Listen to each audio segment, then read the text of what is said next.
So that's what the art of allowing that we've been talking about for all of these years really is. It's about understanding that life is going to cause you to expand and that you have options of going along with it or not.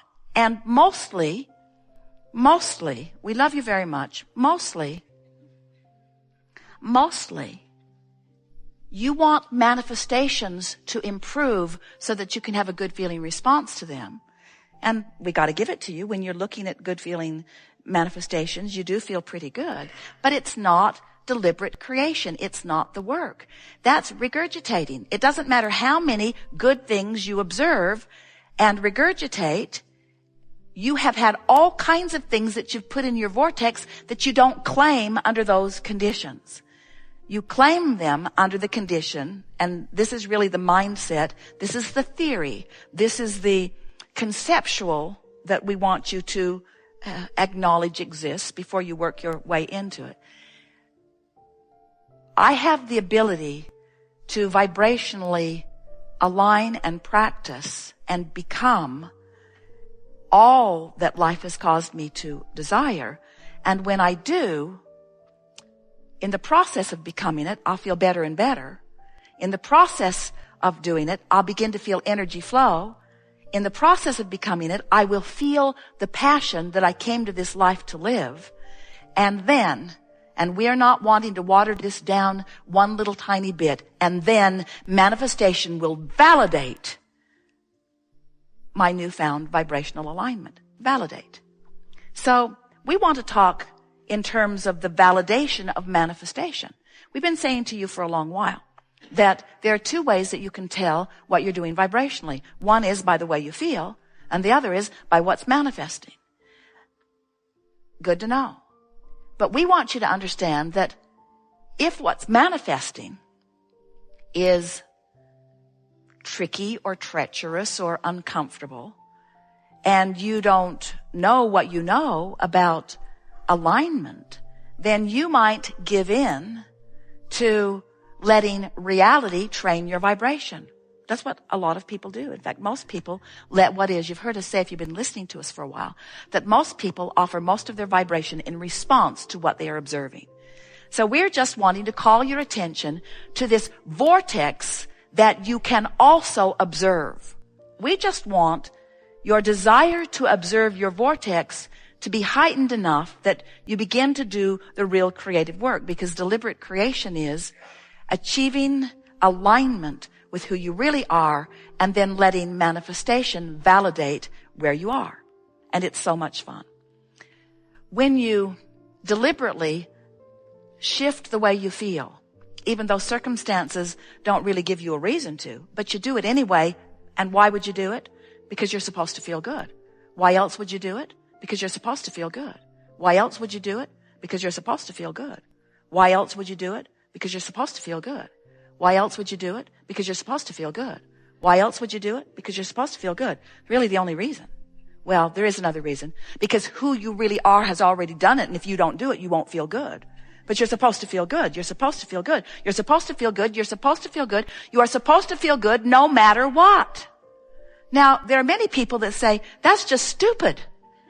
How could anybody feel good under those conditions? And we say, because you're supposed to feel good. You're supposed to feel good because you are the creator of the conditions, you see. And when you get it that you're supposed to feel good and you find alignment and you do feel good, and then you watch manifestation mimic the goodness that you feel, now you have control of manifestations. And isn't that what deliberate creation is? So when we say to you, don't try to control the uncontrollable, what we mean by that is, don't try to manipulate the manifestations. Instead, do the vortex work. And here is the phrase that we want you to remember forever. Let your vortex affect the manifestation. Let the energy that creates worlds create your world, you see. You sort of getting the hang of this? We really enjoy visiting with you and watching you as you are moving through the details of your life experience, because there are so many things that you think about that don't serve you and that don't cause you any real discomfort immediately, because you have, we love you very much, become accustomed to, we love you so much. enduring ridiculous things. You get ornery about things, and because it doesn't kill you in the moment, you let that orneriness persevere. You have principles that you carry around that don't serve you, have never served you, aren't serving you, and will never serve you.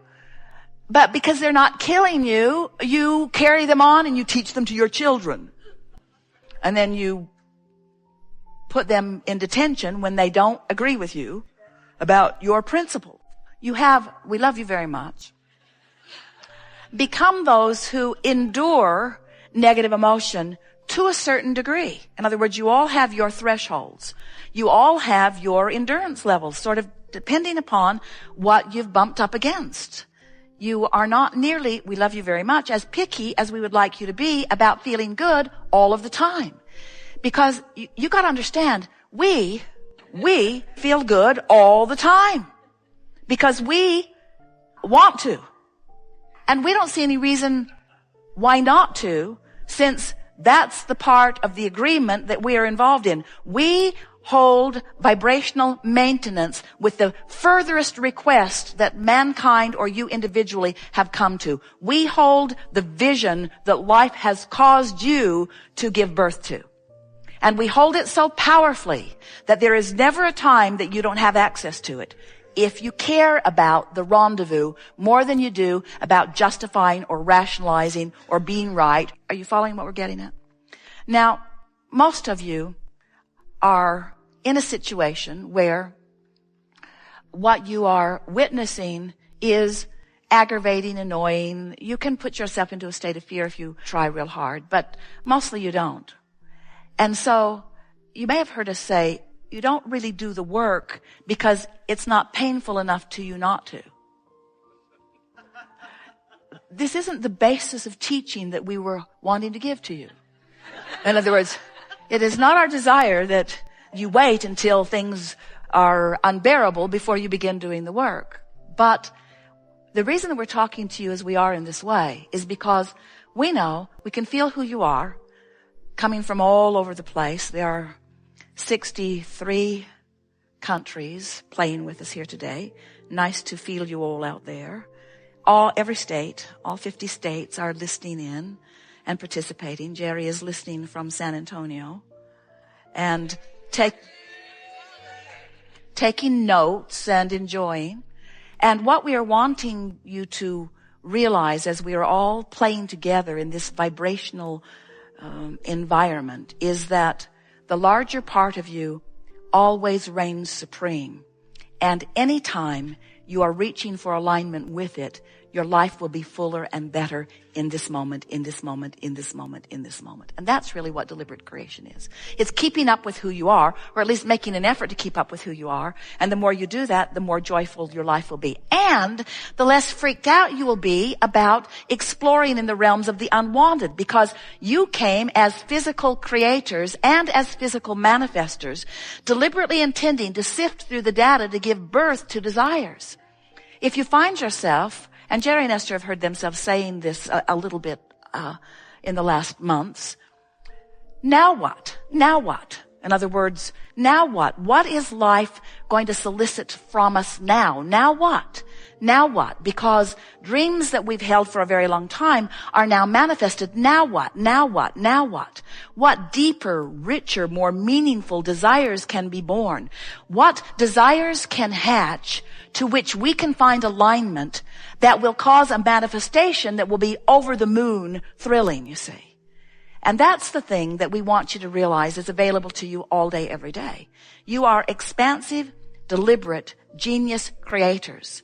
But we can only apply the deliberate word when and if, when and if, when and if, when. We can only apply the deliberate word when you care how you feel as much as we care how we feel. Occasionally over the years, Esther has said, Abraham, I'm not in a good place.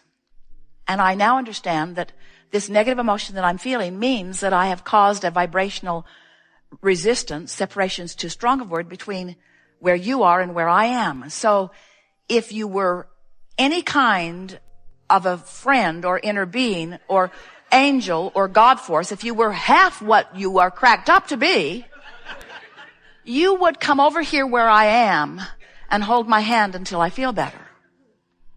And we say, you're kidding, right? You want us to leave the vortex so that we can help you back in? How could that possibly work?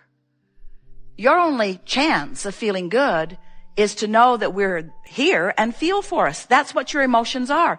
Your emotions are your indicator of your success or lack of success, of aligning with who you really are or not. Are you getting this?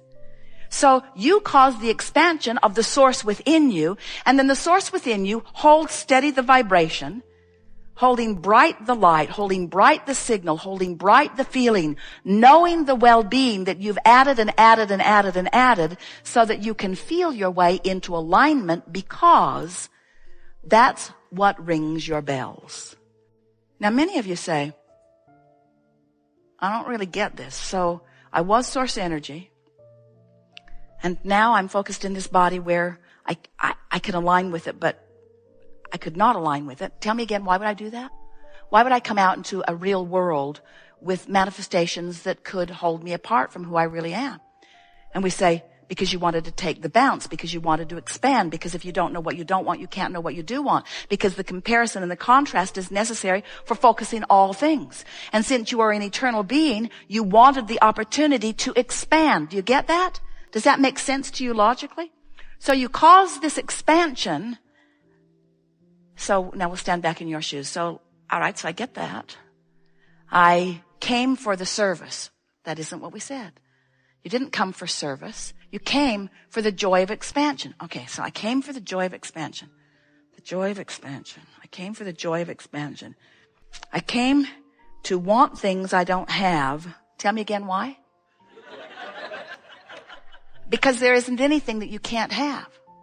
And wanting a new thing is what life is. Wanting a new thing is the expansion. It's the breathing of the newness into you and into all that is. Okay. So I sacrificed myself for your expansion. That isn't what we said. You came to explore, to cause expansion, because once that rocket is there, once your vortex has it, once your inner being has become it, now there is a current that calls you, and it is that calling that is the friskiness of life. It's that calling that is the passion of life, you see. If you're not being called, you're not alive. So you keep mixing it up and being called because it feels so good to be called if you're answering the call. It feels horrible to be called if you're not. So you only ask the question, tell me again, why would I do this? Something must have gone terribly wrong when you're not following. But why would you ever not do that? Why would you ever not let yourself go? Because reality is too compelling. And we say, stop it. Reality doesn't mean diddly squat. Reality is only the current manifestation based upon the most average or the most often or the most chronic offered vibrations. You see what we're getting at? All right. We've given you the theory. We've given you the conceptual.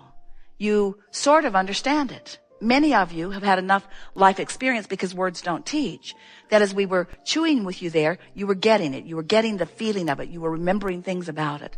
And now we are eager to talk with you about anything that is important to you. It is our desire to assist you in lining up with what's in your vortex, because we have such full view of who you really are and all that you've become. And we actually can't even really fathom how you stand not being there. We don't even let ourselves go there. We don't try to speculate how you got so strong to endure the less than fantastic vibration that is really you, because we know it's all part of the mix. We just think that in this step 3 process, step 1 is ask, and life causes you to do that all day, every day. Step 2 is source becomes what you've asked for and holds the vibrational frequency of it until you are able to accomplish step 3, which is bring yourself into vibrational alignment with what you've asked for.